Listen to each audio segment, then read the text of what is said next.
او د ښو کالو سره هم ډېره زیاته مینه او علاقه لري. ستاسو په دروند استقبال کې بلنه ورکوو حسیب ځواک ته. حسیب ځواک. نحمده ونصلي على رسوله الكريم أما بعد فأعوذ بالله من الشيطان الرجيم بسم الله الرحمن الرحيم. ټولو هیوادوالو ته آغلو ښاغلو مشرانو کشرانو خویندو ته د وطن میندو ته شازلمو ته ټولو ته ښه راغلاست وایم.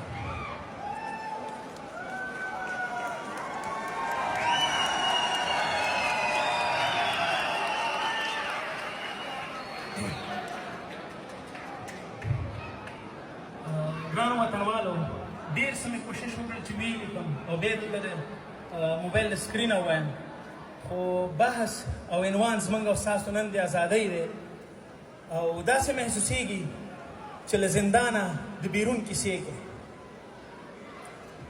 ډېر څه مې په زړه دي.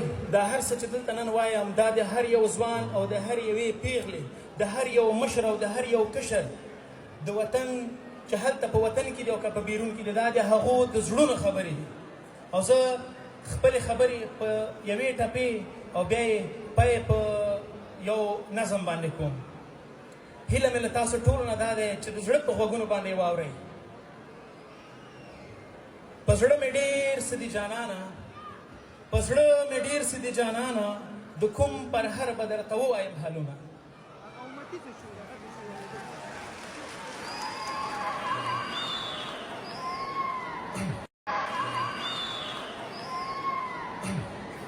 نظم په دا ډول دی. نن د اګست 19 د سپېڅلي مالکیت یو پاک احساس دی. د سپېڅلي مالکیت یو پاک احساس دی. د وطن ټولو ساتونکو ته ډېر خاص دی. ملګرو لږ ذره زړه په غوږونو یې واورئ. ازادي ده خپله خاوره د خپل واک دی. ازادي ده خپله خاوره د خپل واک دی. د افغان بچي د خپلو مټو ځواک دی. ازادي د خپل اسمان لاندې ناستی دی. ازادي د خپل اسمان لاندې ناستی دی. ازادي د خپلې پاکې هوا واک دی. او ازادي خپلو اوبو نه لپې څښل دي. ازادي له خپلو اوبو نه لپې څښل دي. ازادي زما سلام دی خپل بیرغ ته.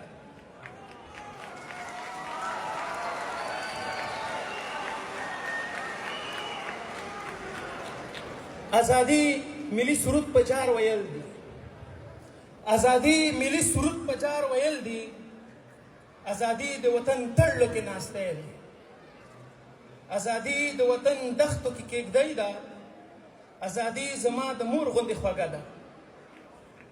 ازادي د یوې ملالې خولې ټپه ده. ازادي د یوې ملالې خولې ټپه ده. که په میوند کې شهید نه شوې خدای ګلاليه بې ننګۍ ته دې ساتینه.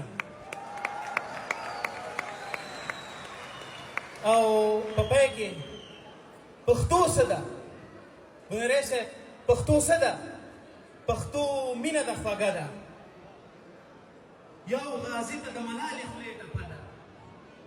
وطن څه دی؟ یاسیني صاحب وطن څه دی؟ وطن ژوند دی او سکون دی. وطن مور ده او سپېڅلې کلمه ده. او بیرغ څه دی؟ بیرغ څه دی؟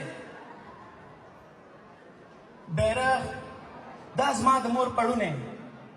بیرغ ویاړ دی او سپېڅلې کلمه ده. او غازي څوک دی؟